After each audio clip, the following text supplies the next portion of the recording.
Echoing through the hills of central Washington, just west of the Cascade Range, is an unmistakable sound.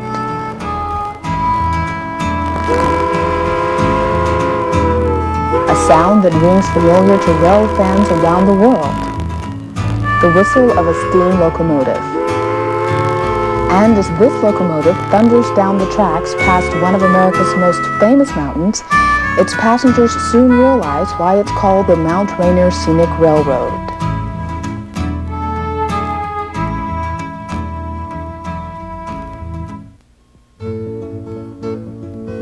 The railroad was established in 1980 by the Western Forest Industries Museum, a non-profit corporation. The original group operated the train until 1984, when it changed over to current management. As a tourist railroad, the Mount Rainier Scenic is one of a rare breed, a link back into our past when trains were the norm and powerful steam engines pulled passengers and freight from coast to coast. Today, the train operates on weekends from Memorial Day to the end of September and daily from June 15th to Labor Day.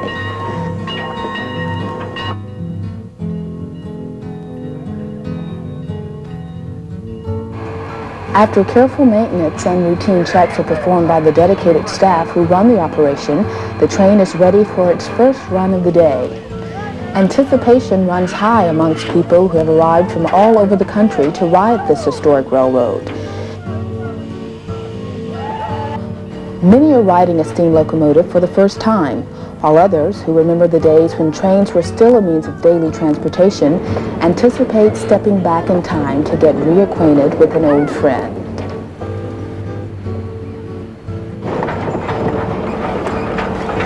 One of the first things most people notice on a train are its sounds, the clickety-clack of the tracks, the creaking of the cars, and the unmistakable whistle that lets everyone know a train is coming.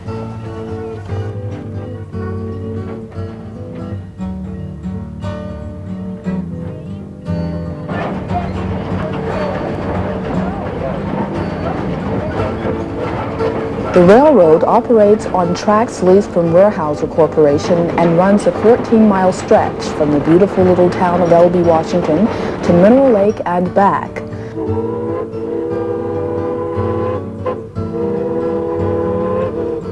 On most days, the engine is a 1924 Porter Mikado 282, but every so often, when the Porter is in for service, a rare 1930 Heisler is called to duty.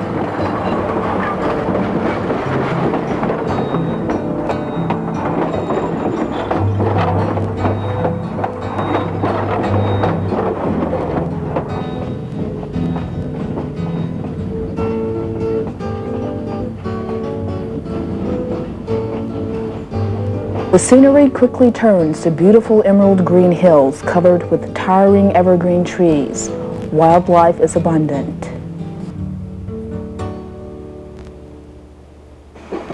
This is logging country, and much of the track was originally laid by timber companies.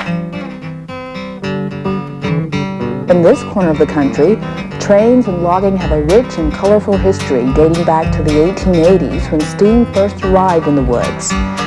Previous to that, horses and oxen were used to pull the logs out. It was a slow and inefficient process. With the arrival of steam, the logging railroad was born.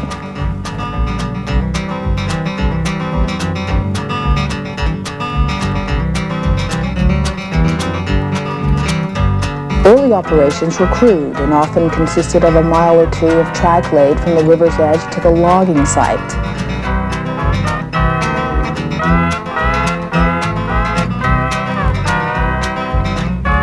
With the arrival of mainline railroads, the logging company had a way of getting the logs to the sawmill and markets and no longer needed to rely on rivers for transportation. Railroads flourished.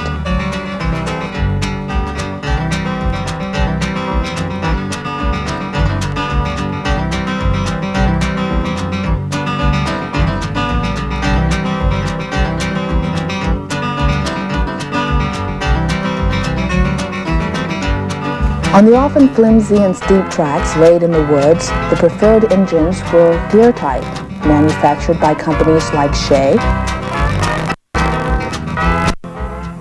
Climax, and Hyflux. Important to be ready for whatever tomorrow may bring.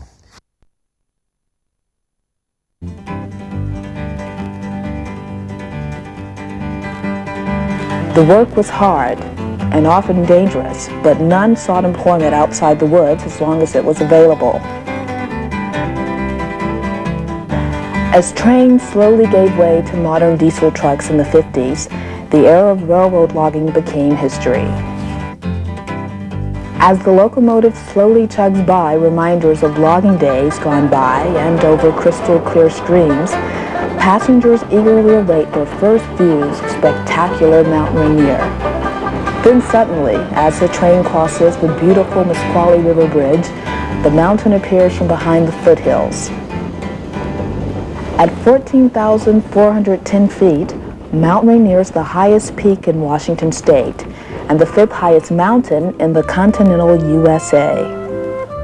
Founded in 1899, the national park was the fifth created in this country and hosts many thousands of visitors every year who marveled at the size and majesty of the mountain. On the beautiful surrounding countryside, Mount Rainier boasts the largest single mountain glacier system in the lower 48 states. It has 26 in all. It also holds the record for snowfall when the winter of 1971 to 1972 over 93 feet fell at Paradise Lodge. Many picturesque waterfalls, creeks, and rivers are fed by the immense Cascade volcano that is permanently snow-covered and can be seen for over 100 miles on a clear day. Few mountains in North America figure so prominently in legends and folklore or have as colorful a history as the stately peak. Because of its close proximity to the national park, it is not uncommon for passengers on the train to get a glimpse of elk and deer browsing in adjacent meadows, and occasionally spot black bears running across the tracks.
Although the railroad possesses 3 engines, a porter, a climax, and a heisler, the day-to-day duties usually fall on the porter.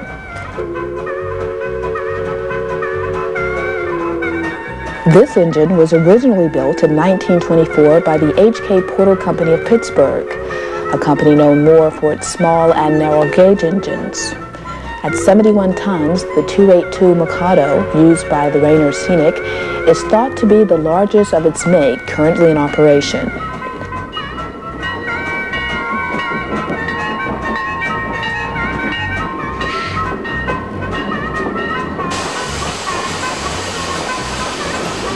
The engine was originally purchased by Carlton and Post in Western Oregon and was put to work on a 55-mile branch line hauling lumber. Eventually, it ended up in Aberdeen, Washington as a switch engine. The Porter is an oil burner and was originally designed to burn Bunker C. Today, it runs on waste oil, usually collected from the crankcases of trucks and cars. Its top speed is around 30 miles per hour.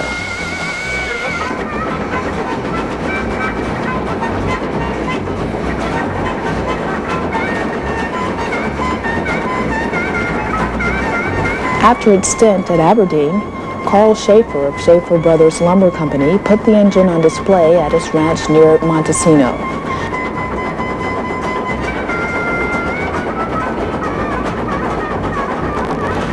When Schaefer passed away, the engine was donated to the Rainier Scenic, where it underwent a restoration that lasted for a year and a half.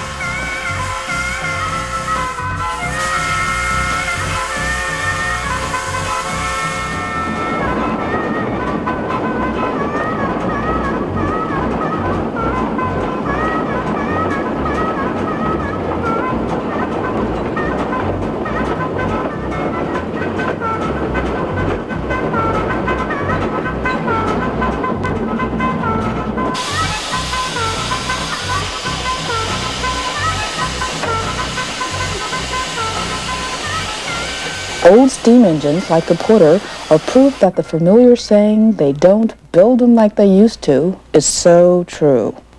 With a generous application of grease and a little tender-loving care, this engine, which is nearly 70 years old, runs like a true thoroughbred down the tracks.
Because the Rainier Scenic doesn't have a turntable, every other run is made with the engine pulling the cars in reverse or tender first, which can be an interesting sight to viewers seeing it for the first time.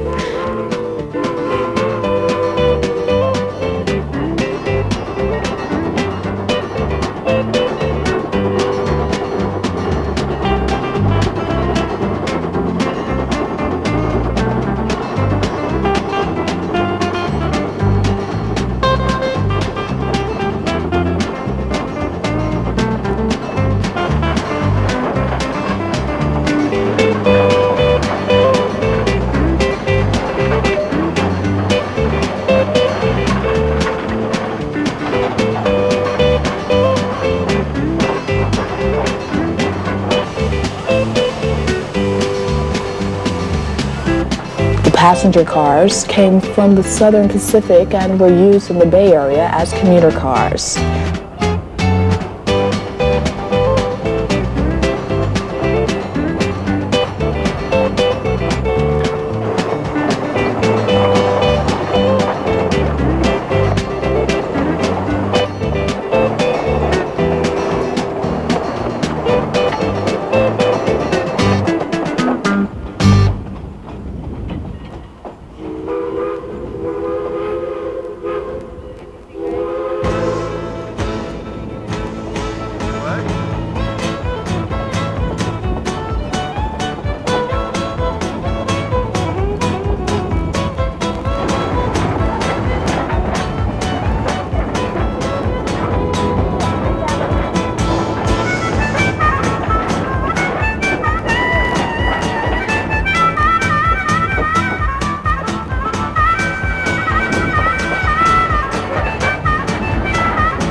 Watching an old steam locomotive thundering down the tracks is an impressive sight, a sight that elicits a response in even the most casual of observers.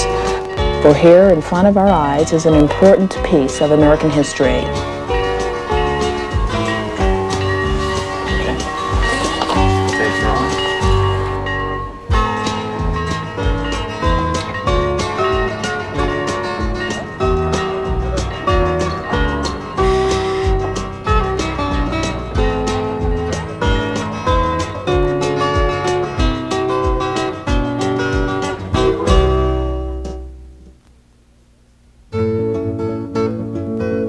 For those who desire the ultimate train experience, the Mount Rainier Scenic offers its famous weekend dinner train. Running from late spring through November, the ride is a feast for both the eyes and the palate and features a fabulous 4-course prime rib dinner. In an authentic restored dining car, the staff worked diligently to ensure that the experience will not soon be forgotten. The food is expertly prepared in the kitchen, while the final touches are seen to in the dining area. Nothing is left to chance, and the guests will be pampered.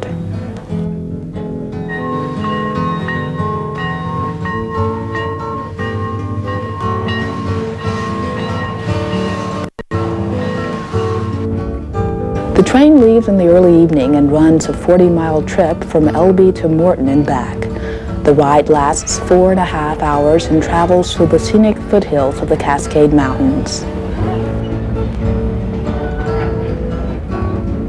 Outside the windows, passengers are treated to some of the prettiest sights the Northwest has to offer as the train makes its way through alternating landscapes of forests and meadows.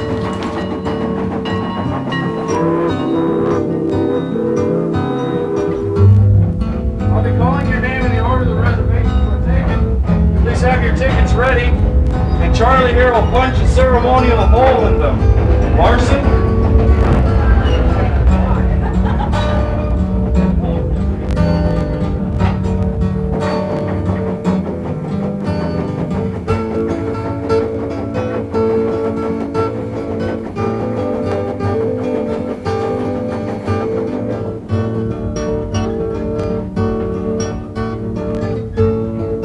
After the diners are seated, the meal promptly begins with a fresh relish tray and beverages.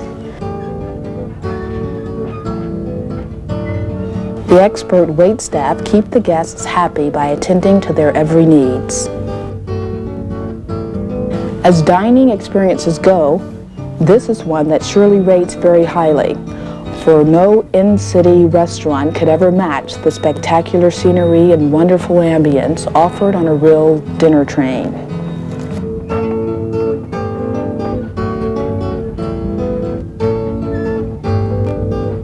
When the main course of sumptuous prime rib arrives, it is the perfect climax to a wonderful evening and an adventure in dining that will be remembered for a lifetime.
Washington State, at the foot of majestic Mount Rainier, rests the small town of Elby. It's the home home base for the Mount Rainier Scenic Railroad and its 14 miles excursion into the surrounding wilderness aboard one of a dying breed, an actual steam locomotive.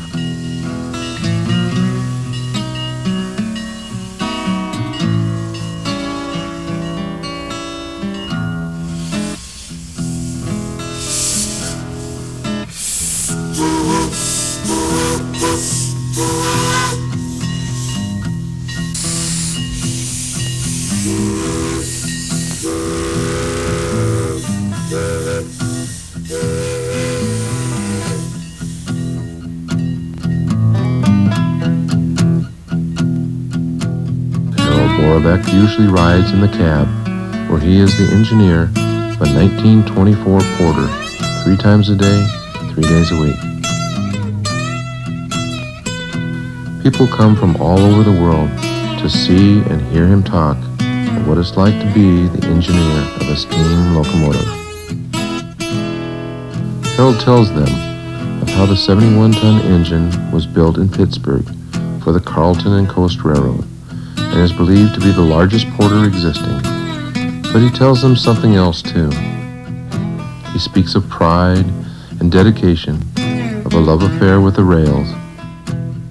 So sit back and listen while Harold Borobeck tells what it's like to be a steam train engineer.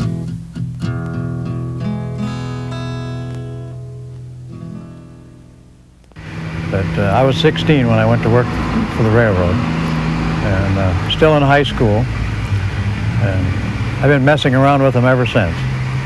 My favorite uncle was a steam locomotive engineer on the Northern Pacific out of Centralia, Washington, and naturally I wanted to follow in his footsteps. So during World War II, when there was a great shortage of men, he got me a job at the Centralia Roundhouse. He helped me learn all about locomotives by letting me ride with him and showing me how to run them and educating me. Also, when you work in a roundhouse, you get pretty well oriented with every kind of a locomotive that ever come into the place. Also, during this very same time, I was working for another railroad in Chehalis 2 hours a day. Well, the man that was master mechanic there was like a second father to me, and he took me under his wing and he tried to show me and teach me everything about steam locomotives. And of course, I was eager to learn about them because they were my favorite mechanical thing. So that's kind of where I got started. And from there, it just grew. I've worked on Malleys, I've worked on Climax locomotives, Heisler locomotives, Shea locomotives. It's about anything that's in existence. In fact, right here on this very own railroad here, we've run Shays and, we've run Climaxes and Heislers, rod engines. So we have quite a variety here that over the years, we don't run them all at once, but they're available to us.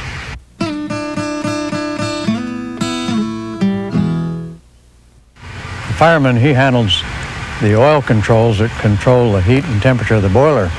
He also controls the water.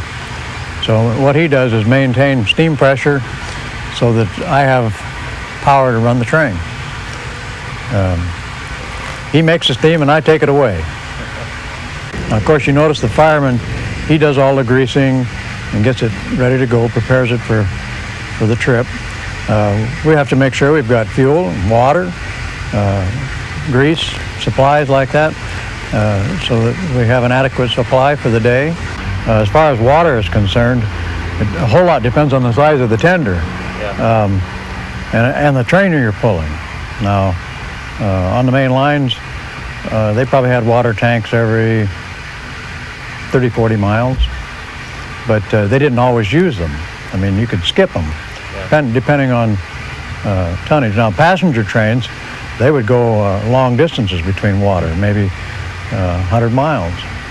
Well, if we'd start from a cold start, like after it's been chopped or boiler washed or something, it takes about 4 hours.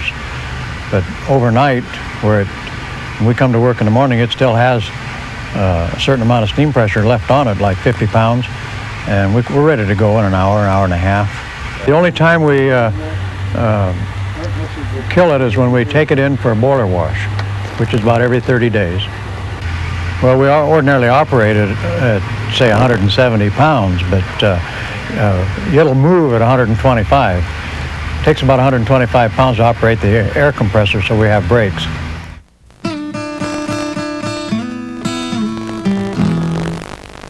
It was designed to burn bunker C, which is like tar, road tar.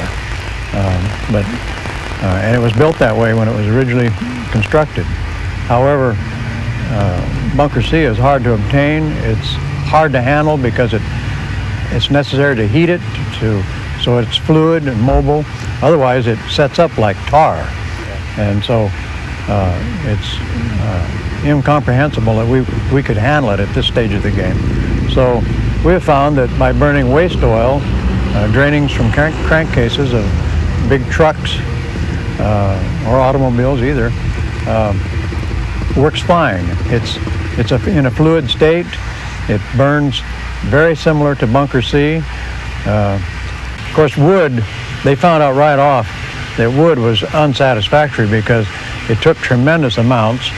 It was hard to obtain. They had to bring it and stack it by the tracks, and it took a long time to transfer it to the locomotive, and it didn't last long enough, and it threw a tremendous amount of sparks, and it just wasn't satisfactory. Well, of course, coal had been around a long time, and so it was real easy to transfer to coal. Coal was a lot easier to handle. You can handle it with conveyor systems and by dumping it in different ways, and it had a lot more heat content. It lasted longer. A tender full of coal, you could go a lot further, not have to have coaling stations every so many miles. They were further apart, and so it made it a lot more convenient. Now here on the western Washington, when I went to work there in Centralia in 1943, we didn't have an oil burner on the place as far as the Northern Pacific was concerned. The Union Pacific stabled locomotives there, and they were all oil. However, they ran through the state of Oregon, which had a law that you couldn't burn coal west of the Cascade Mountains because of fire hazard. So, and then gradually the Northern Pacific felt that way about Western Washington as well. And during, or right after World War II, they started converting everything west of the mountains to oil. And I don't think it was any cheaper for them. It might have been a little, but it mainly was fire hazard. And also the engines they ran into Portland had to be oil burners. So it just made it a lot more convenient. It's a lot easier to handle, and oil is a lot safer fire-wise. I mean, it doesn't throw a lot of sparks. Coal can be a very hazardous thing with sparks and ashes flying into the air, dropping on the ground and starting fires. So oil is much safer that way. And it's a lot easier for tourist railroads to handle. Coal. Now, you go back east, and there isn't an oil burner in it, in hardly any of the tourist railroads. For one thing, I don't think they realize or understand how to handle them.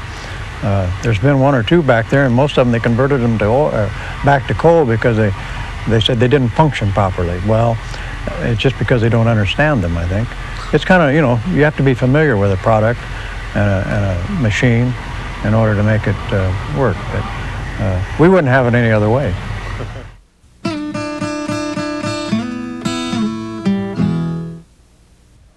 Out here we're relatively clean, and once in a while. Now, in order to clean our flues, coal is self-cleaning because you got cinders running through the flues, scouring them out. We don't have that, so we have to run sand through the flues periodically. Well, when you do that, you get a cloud of black smoke and sand in the air. And we try to do that when there's no passengers aboard in a more or less discreet area, so it doesn't bother anybody. There's a tremendous draft through the firebox, and there's a little small hole about so big around in the fire door, and you just pour it through that hole, and the suction just pulls it right through the flues, and it scours them out. How often do you do that? Well, we try to do it a couple of times a week. So on the main line, they did it several times per trip. Yeah. But see, bunker C had a lot more sooty aspect to it, and it sooted up the flues more often. So whenever they get on a tough pull going up a hill, that's when the firemen they had like a sugar scoop, and they'd just scoop it out of a box and put it over by this hole, and it'd suck it right out of that scoop right into the firebox. We have to artificially do it by setting the brakes on the train and working the engine real hard to get this tremendous draft that we find necessary to do it. Otherwise, the sand will just go in and drop in the firebox, and that'll be the end of it.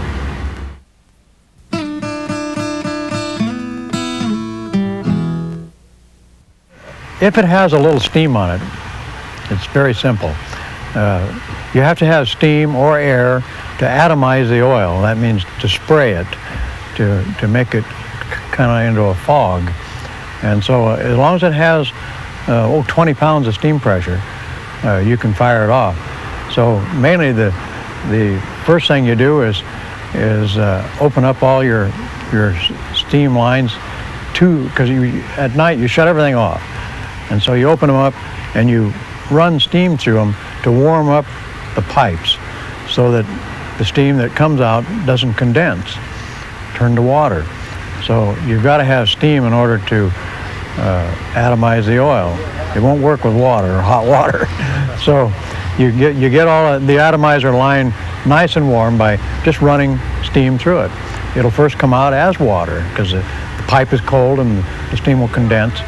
So once you get it, you watch it, you can see it as soon as it's a nice spray. Then it's just a simple matter of taking an old greasy rag and put a little kerosene or diesel oil on it, light a match to it, throw it in the firebox, turn on the oil valve, and when you see a little oil come in, atomize it. When it hits that fire, it blossoms into flame, and you're in business. And then as you increase the steam pressure, as the steam pressure builds up, you have to keep cutting back on your atomizer because the steam pressure is greater and it automatically gives you more atomizer than what you had 10 minutes ago. So your oil valve is set and it remains static, same amount of oil coming in. So as the steam pressure comes up, you either have to increase the oil or cut down on the atomizer. So somebody has to be around the engine. You can't just walk away from it. So what if the engine was dead cold and didn't have any pressure? What's the procedure then? We'd use the same procedure except we use compressed air instead of steam. And this is the beauty of burning waste oil. With Bunker C, you couldn't do that. You had to have a source of steam in order to heat the oil so it would actually flow through the pipes to get to the burner. But with this oil, it'll flow right to the burner at almost any temperature. So compressed air will atomize it. It doesn't do as good a job as steam will, but it does a fine job as far as firing up. So, and one thing about using an air compressor, once you set the fire, nothing changes. The air compressor continues to put out the same amount of air. The oil is the same.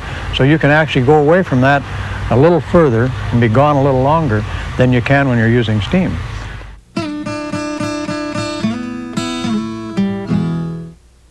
Okay, the largest gauge is the steam gauge, which registers the steam pressure in the boiler. I'm only concerned with that to the extent that there's enough steam there that I can run the locomotive. The fireman watches that same gauge and tries to keep the pressure up at our working pressure. There are two gauges for the air brakes. One indicates the main reservoir pressure, which is the big tanks you see there. That's the amount of air available for braking. It's reduced down to a lower pressure for the train line that goes through all the cars, and the brakes will automatically apply if anything reduces that pressure. In other words, if an air hose would break or somebody sticks a knife in an air hose or ice pick or something, it'll stop the train automatically. So it's a fail-safe type of situation. There's also a gauge for the independent brake, for the engine brake. It tells me how much cylinder pressure is on the engine brake. There's also another gauge up in the front that when you open the throttle, it tells you how much steam pressure you have in the cylinders. So you know what's available, and that can conceivably go up as high as the boiler pressure if you're really working the engine hard. Or in a stall situation, if the train is locked up, the brakes are set and you open the throttle wide open, that gauge will go all the way to whatever steam pressure is in the boiler. It's a very handy device so you know exactly where your throttle setting is. It's a double check. You can tell by feel where it is. You can also look at it and tell you where it is. The fireman has another gauge similar to that, so he kind of knows what I'm doing with the throttle, because each time you move the throttle, the steam pressure in the steam chest will vary, and he has to adjust his fire accordingly. So if I go down with my throttle, he goes down with his oil. If I go up with the throttle, he increases the oil. If he increases the oil too fast, you get black smoke. So he has a more critical job, in a sense, than what the engineer does, because he's following the engineer's every move and trying to anticipate. And then he also has to feed water to the boiler. And of course, when he does that, that knocks his steam pressure down. So he has to adjust all the time. He's always adjusting. You do have a little adjustment on your valve setting so that steam works by expansion. So if you shorten up the stroke of the valve, it only, one way of saying it is that when you have the thing in full stroke, it's taking big gulps of steam into the cylinders. When you hook it up, shorten the stroke, it takes little gulps. But those gulps expand and they work, and that's where you get your economy of your operation. If you left it down taking big gulps all the time, the fireman wouldn't be able to keep up with you. You'd use more steam than what he could make.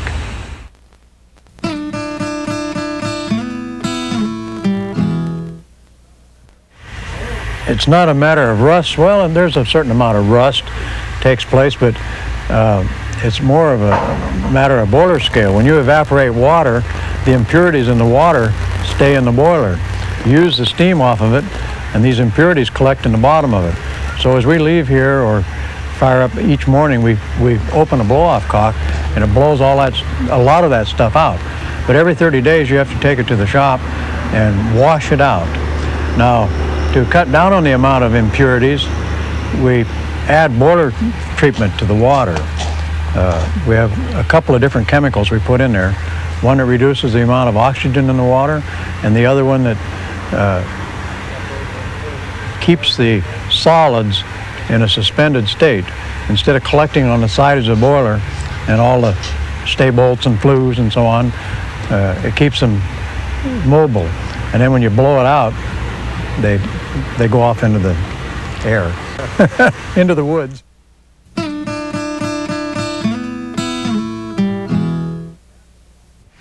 Mechanically, the locomotive is practically flawless.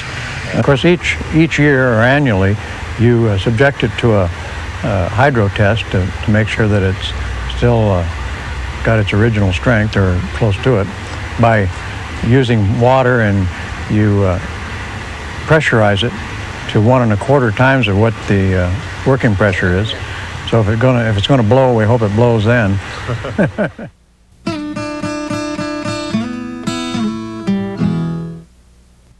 Well, I just like to hear the locomotive run, for one thing. It's always nice to blow the whistle, of course. But one of the nicest things is just meeting the people that come to ride the train and seeing how happy they are to see a steam locomotive once again. A lot of people, elderly people, will tell you that they never in their fondest dreams thought they would ever be on one. And we allow them up in the cab to look around. Some of them even get a ride, and they're just ecstatic. They go home with a real blessing. And I think that's well worth it.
When the Porter is in for servicing, the Mount Rainier Scenic Railroad employs a 1930 Heisler West Coast Special.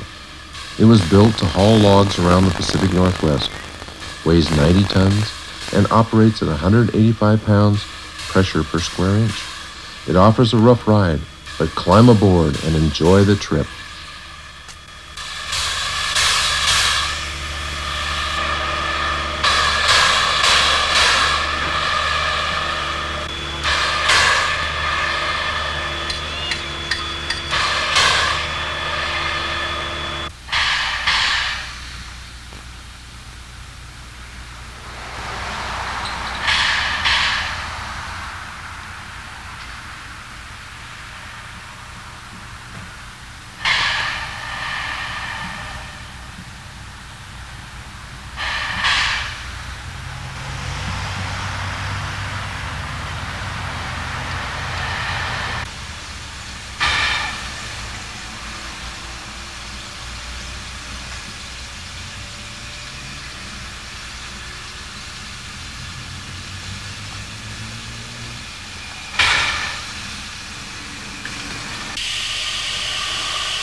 Sure enough.